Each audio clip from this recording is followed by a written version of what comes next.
This week on Africa Update, Africa has suffered enough of the burden of history, chairperson of the African Union, Macky Sall, says as world leaders gather physically in New York for the first time in 2 years after lifting of COVID-19 restrictions for the 77th United Nations General Assembly, UNGA. Trust Deputy Business Editor Sunday Michael will be giving us a roundup of focus in the UNGA 77. Plus, following up on a pledge to remove fuel subsidy, President William Ruto of Kenya has directed the suspension of fuel subsidy for 4 weeks. We will take a look at the implication of this on Kenya's economy and other issues before the new president. This is Africa Update on Trust Television, reaching you from Abuja, Nigeria's capital. Thanks for joining. I am Ayuba Ilya.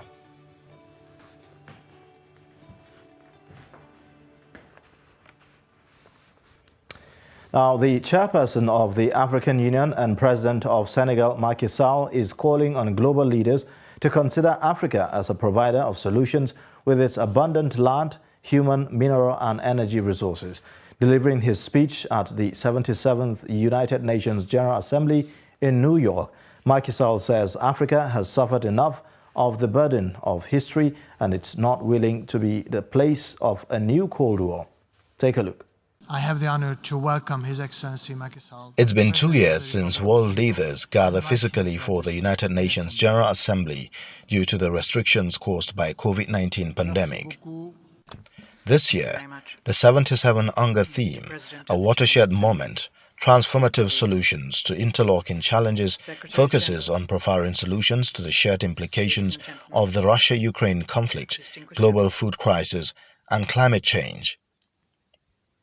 With Africa being badly hit by the Russia-Ukraine war, the African Union reiterates its position, calling for peaceful negotiation. Le Conseil de sécurité est interpellé. We call for a de-escalation and a cessation of hostilities in Ukraine, as well as for a negotiated solution to avoid the catastrophic risk of a potentially global conflict.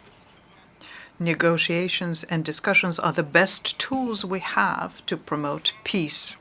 I launch an appeal to put together a high-level mediation mission to which the African Union stands ready to contribute.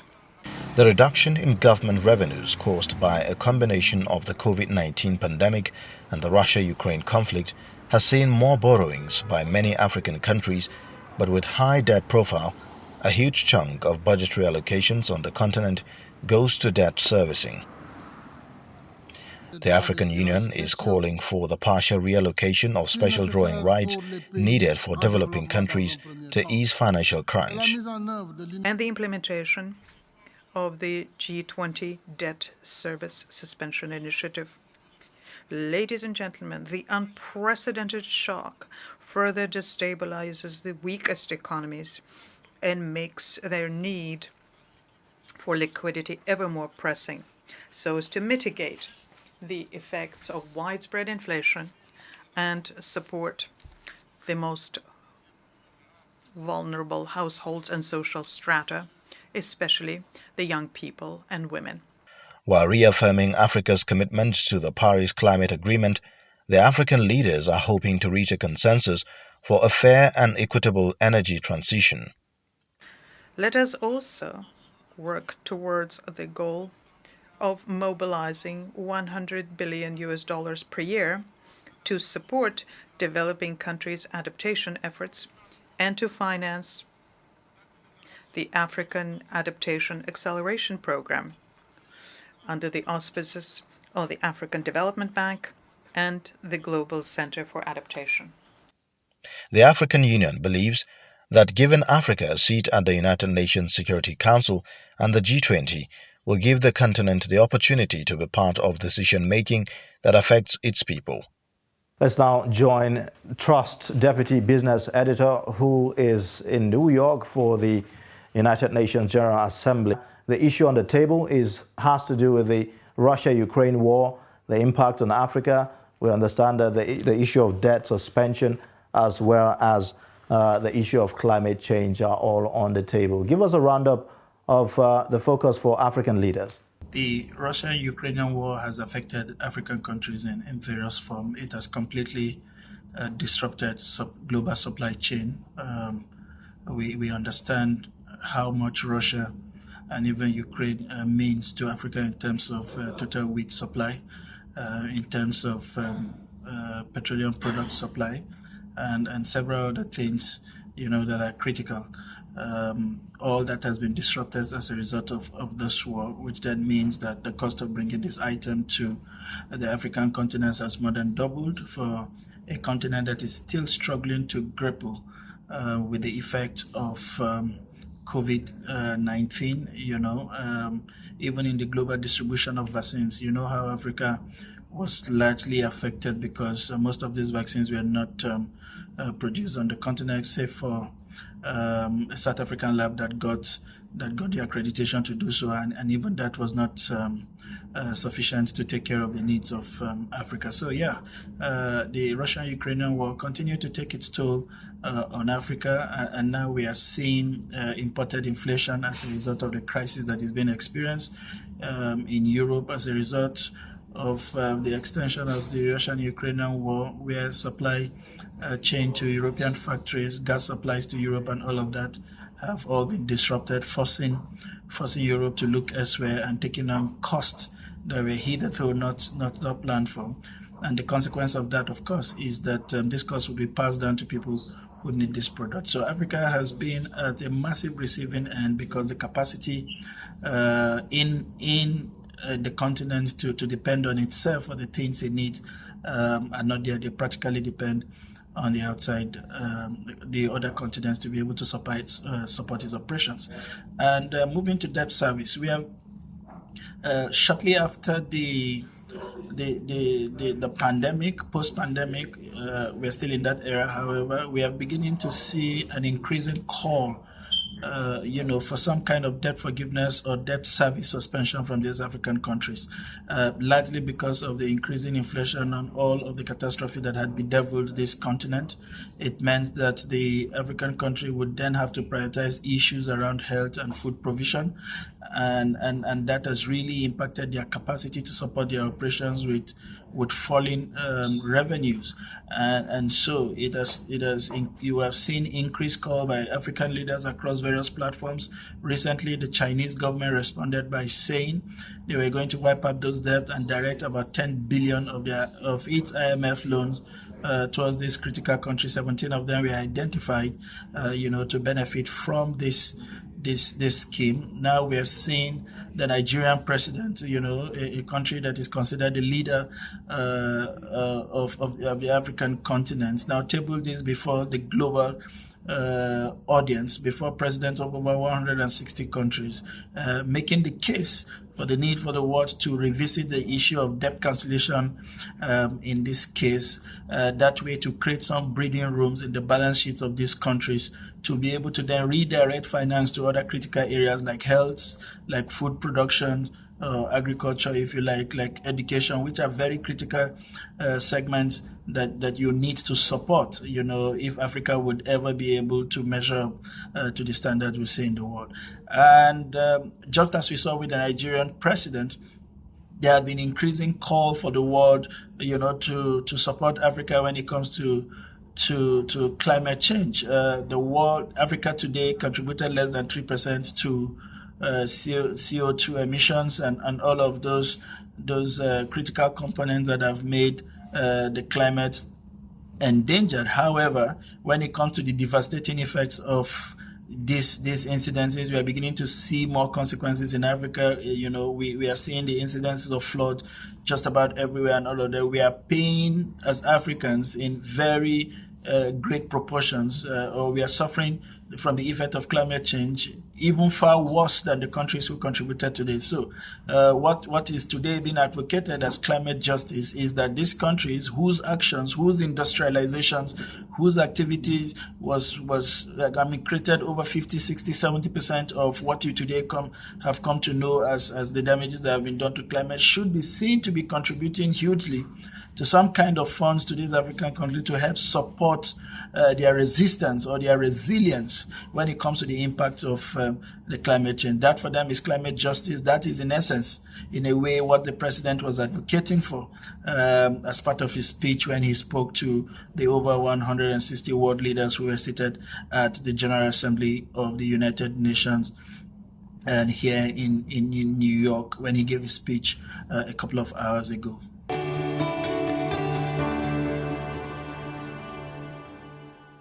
Now, the cost of fuel in Kenya has risen to a new record high after the government partially removed subsidies that cushioned consumers from the global hike in oil prices. The energy regulator said that it had removed the subsidy for super petrol while retaining a smaller subsidy for diesel and kerosene.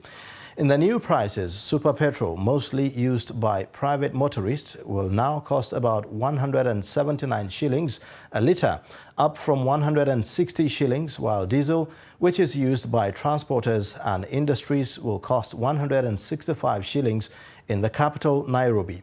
Kerosene, which is mainly used by low-income households for cooking and lighting, will cost about 148 shillings.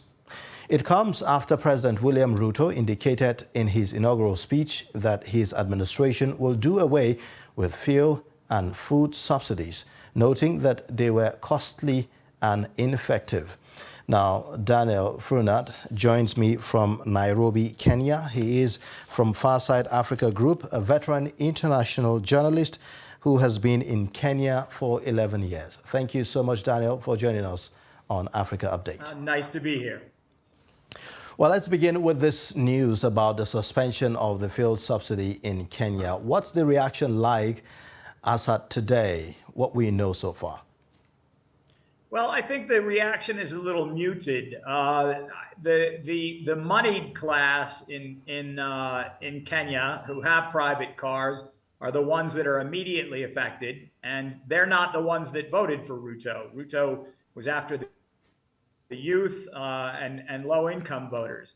And it's not like they didn't see this coming. I mean, he made it clear that he was going to try to cut down on the national debt, and that certain privileges that the wealthier were receiving would have to go.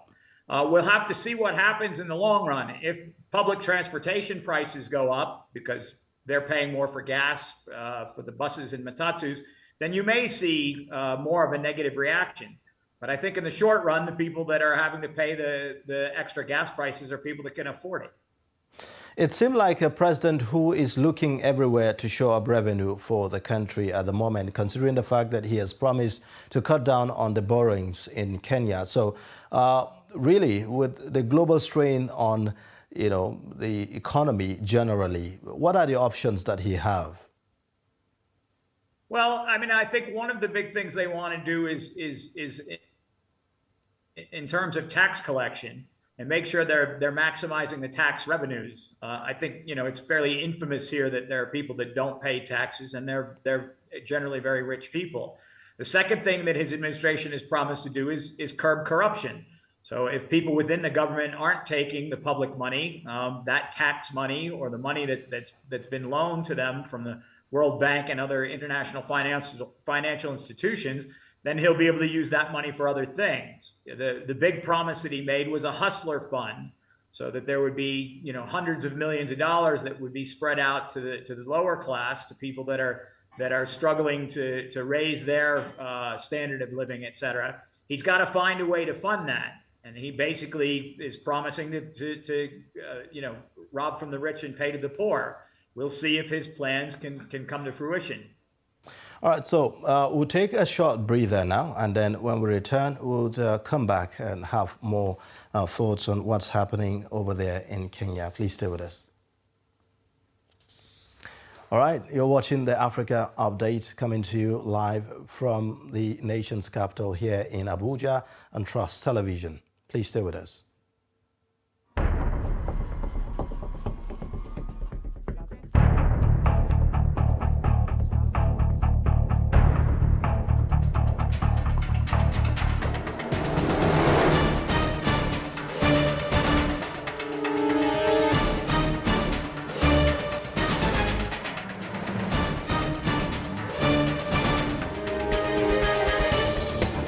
That's great.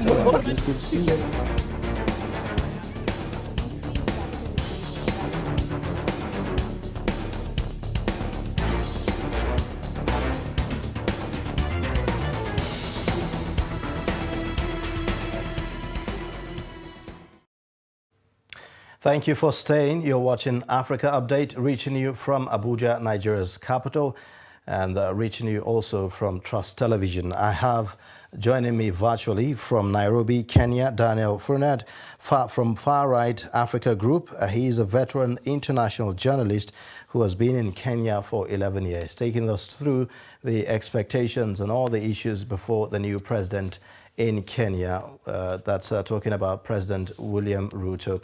Now, the constituents of William Ruto mainly is the youth population. I mean, we've heard him with the nickname, the hustler. You know, he's considered as one who rose up through the ranks, you know, coming from a very humble background and all of that. So there's a lot of promise and hope, expectations on job creation and all of that. Now, how feasible, you know, is this, you know, ambition that he has, especially if you look at, you know, the issue of the dwindling fortunes of the economy generally?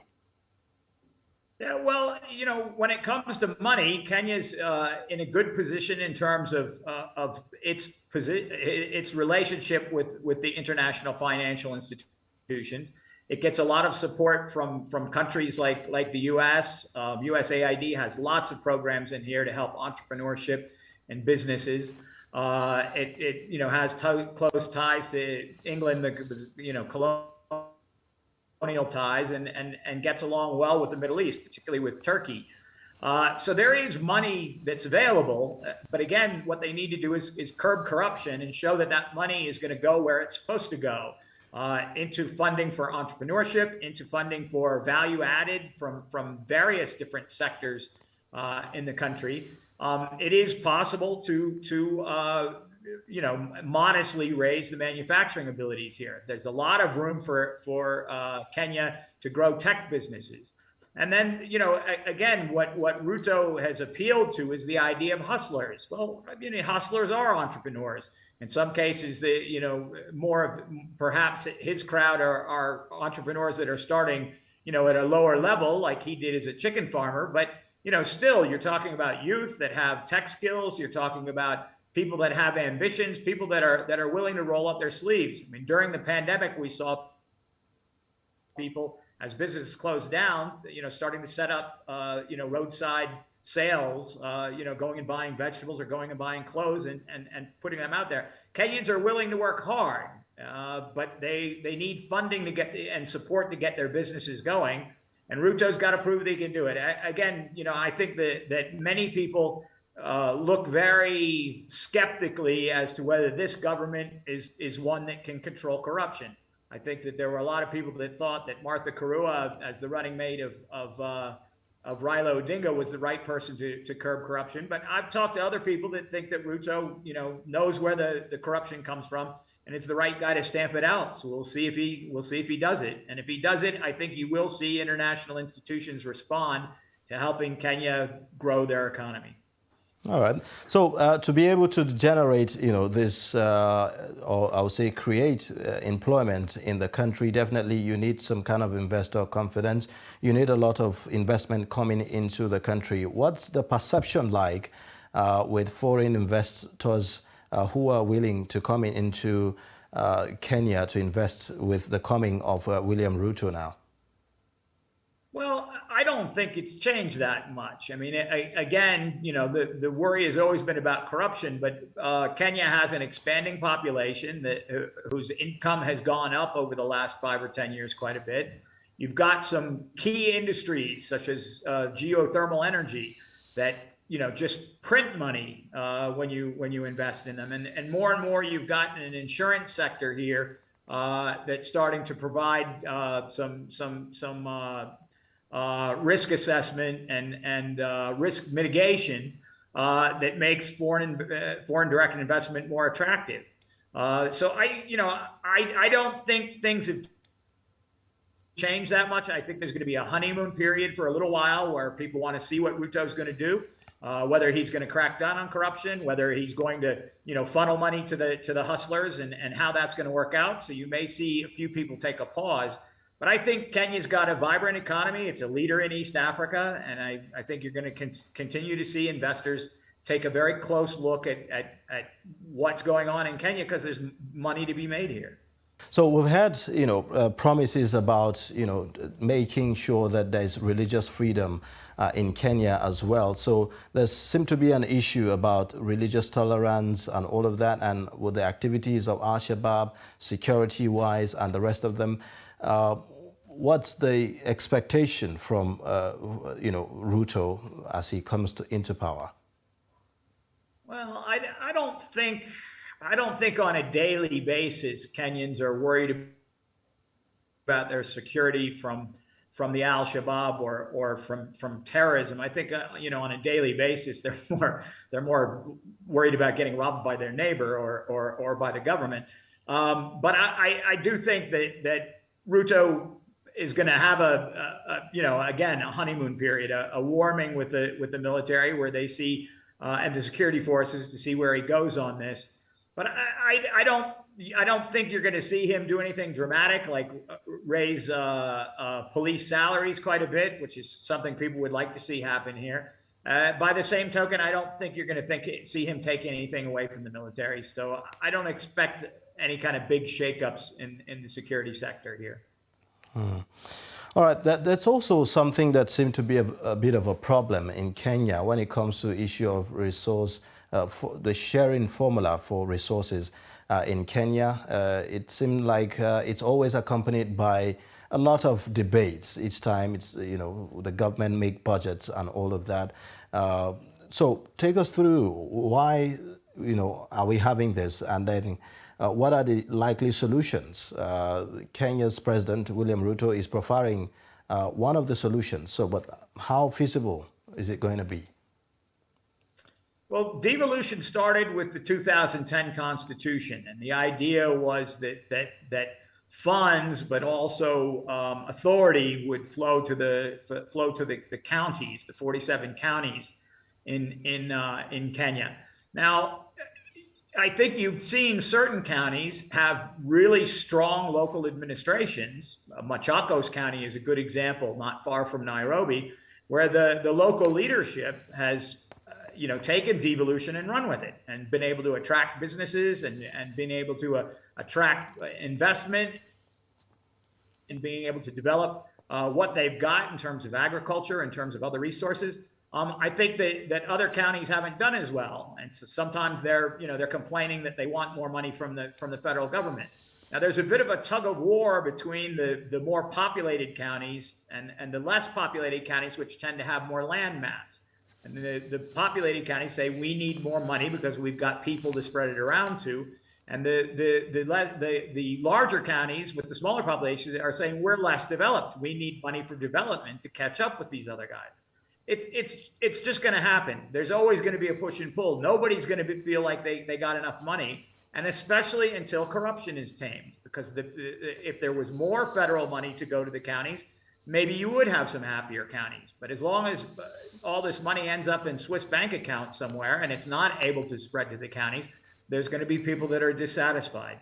Again, part of this is the growing pains of devolution. As local governments, figure out how to do better at attracting investment and using their authority, then you're going to see less complaints. But it's going to take some time, and it's also going to take voters, getting rid of people that aren't doing a good job, and getting aggressive, strong local leadership into office.